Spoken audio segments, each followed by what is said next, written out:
Yo, what is up guys? Welcome back to the channel. My name is Chris. This is my channel called Mumble. This video is going to be dealing with the things I hate about my G37, so stay tuned because it's coming up.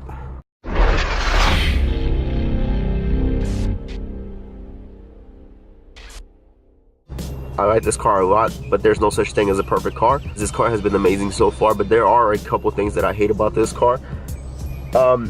Nothing with the exterior, because that's one of the reasons I bought the car, because I like the way the car looks. Let's get on to the video. The first thing I'm going to talk about is the center console, which is one of the main things that I hate about this car. And the thing is that it's not just the center console, it's the stuff in general that's inside the center console. So let's get into it. Being that the car is manual makes it so much fun, but at the same time you lose so much because of the center console. The shifter sits a lot lower.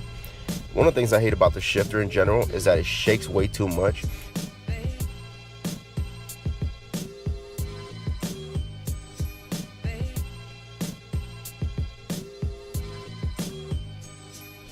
If you have somebody in the car and you're trying to have a decent conversation, the rattling is kind of overbearing. I know it's a simple fix, it's probably just a bushing. Having the shifter in front of the cup holder makes it quite annoying, and here's a reason why. When you're shifting, you're hitting the cup that's in the compartment, and it's quite annoying. The next problem with the center console deals with the cup holders. I do like the sliding panel door they put on the center console. The problem with the cup holders is that they are way too small and they're not stable. See, this cup wobbles way too much. Let's take a look at the other beverage that you can actually put in here, which is just a very skinny bottle. If you look at this angle, it's a very tight fit. Even with the skinny bottle on here, they're already touching. And the skinny bottle is not even a tight squeeze on there. Look at how much movement, how much play there is. It's actually a design flaw. Why would you give us rectangle cup holders? Just because the car is manual, the center console does sit a bit lower. It makes it kind of annoying because you have to kind of like lean down in order to hit the armrest. And the other thing is the armrest is way back here. It's not even adjustable. Having the G37 sedan and the manual transmission makes it quite annoying because you lose the rear air vents. Your passengers will start to nag you about how hot the back seats get. What Infiniti decided to do was put an ashtray back here.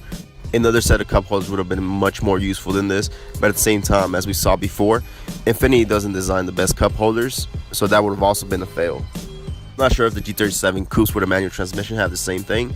If they don't, comment down below and let me know. Alright, the second thing I hate about this car would have to be the electronics of it.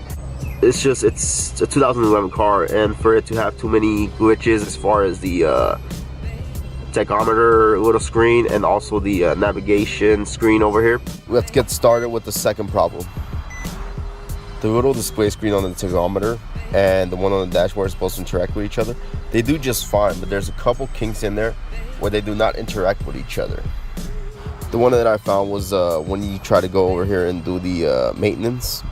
You try to reset everything on this screen and you would hope that it would go over to this screen, but it doesn't. You have to reset both screens in order to get rid of the maintenance message that gets displayed on both screens. I don't know if you guys would consider this a flaw or something that you would hate, but to me it's just a waste of time. One of the issues that people have been having was with the Bluetooth, that supposedly you can make calls on it, but you cannot hear music or stream music, okay? And I've never understood that, because on my car, it gets the music when it wants to and it doesn't when it doesn't want to. So is that a glitch? I don't understand what's going on here. The last thing I hate about this car is going to be the interior trim pieces. It just seems like the car wasn't finished. I do love the brushed aluminum trim pieces, but at the same time I feel that being a sports sedan, it should have given us the option of carbon fiber as well. One of the trim pieces that seems to be missing is this one right here, covering the AC vents and the in-dash screen. It just looks so plain and boring. The side air vents also seem to be kind of dull and boring because there is nothing going on there. The only option that I can reconsider is to just get an aftermarket dash trim kit, and that's about $300, so that's an option I'm considering. The last thing I hate about the interior trim pieces would have to be the door handles. They added none onto them. The hard black plastic is not attractive at all. Well guys, these were the things that I hate about this car. Hopefully it doesn't draw you away from buying this car, but because it's an amazing car, it's pretty fun to drive, and I love it so far. These flaws were mostly interior wise, and the reason being is that as a person who's into cars, who's in a car, you're in the cockpit more than what, 99% of the chance. So this is one of the things that we have to look at when you're thinking about a car. You know, this is one of the flaws that I found with this car. I bought the car because I love the exterior look, so I don't have no complaints about that. But as far as the interior, there's a different thing there, you know. Yes, I know this is an entry-level Nissan, entry-level Infiniti, but at the same time, you have to understand one thing. You're paying this much for a car when it came out brand new. There were already all these flaws way back then.